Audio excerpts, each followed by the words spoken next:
Hi everyone, welcome to this week's My Weekly CBS Fix. Hope you're having a great week, and this week's video is dedicated to anybody that may be suffering from the coronavirus. May this video be as a merit for Refuah Shlema. In this week's Parsha is Vayikrah.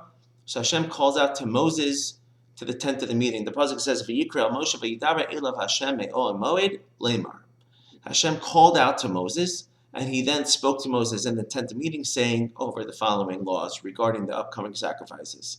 And so the question is, what is this language of Vayikrah Moshe? Hashem's called out to Moses. Hashem was always talking to Moses. What over here was this a special calling out? Vayikrah said calling out. Sounds like Hashem had to say, hey, Moses, come here. And then Moses came. So what exactly is the Torah trying to share with us? Now, there's a wonderful medrash on here. The medrash is part of the oral law. And the medrash says as follows: Kol Talmid Chacham she'ein bo deya.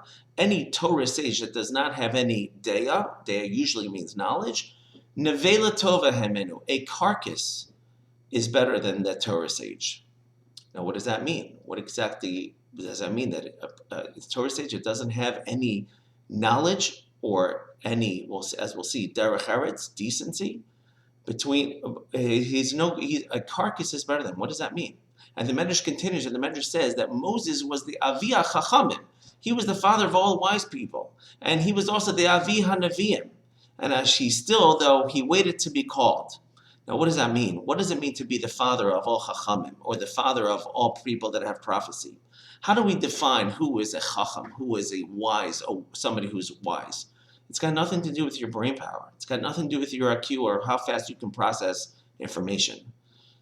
Our sages describe somebody who is a chacham as somebody who has the most desire to learn, the one who yearns for it the most. And Moses, he was the Av HaChacham. He was the father of all wise people. Why?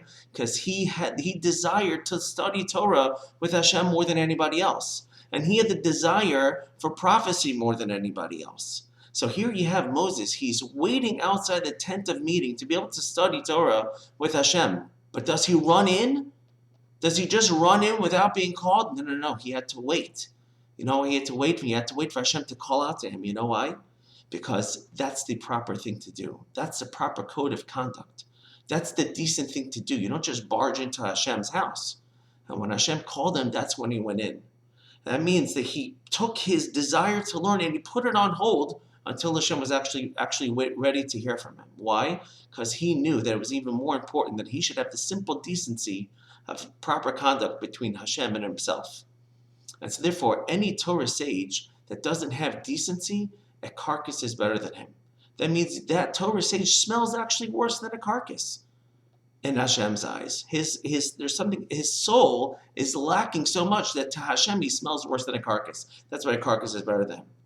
And the Ger Rebbe actually explained the reason why a carcass is better than him, because the carcass, at least it stinks. You know to stay away from it. But a Torah sage that does not have any decency, on the outside he looks good. So people go to him. Oh, he's somebody to learn from me. He has a lot of Torah in his head. But he's worse because he's not ruining other people. Because if you don't have decency, you can't teach Torah. Now, let's not make any mistake. The Torah is the guideline for how to have decency, and that's a discussion in and of itself.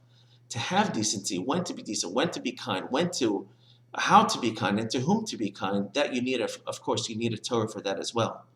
But maybe one of the lessons we can gain is that there's so many times that we've gone to the study hall, we've gone to the shul, we've gone to the synagogue, and maybe we just ran in. Maybe we didn't have proper derech eretz, and maybe Hashem is saying that our souls is a little corrupt.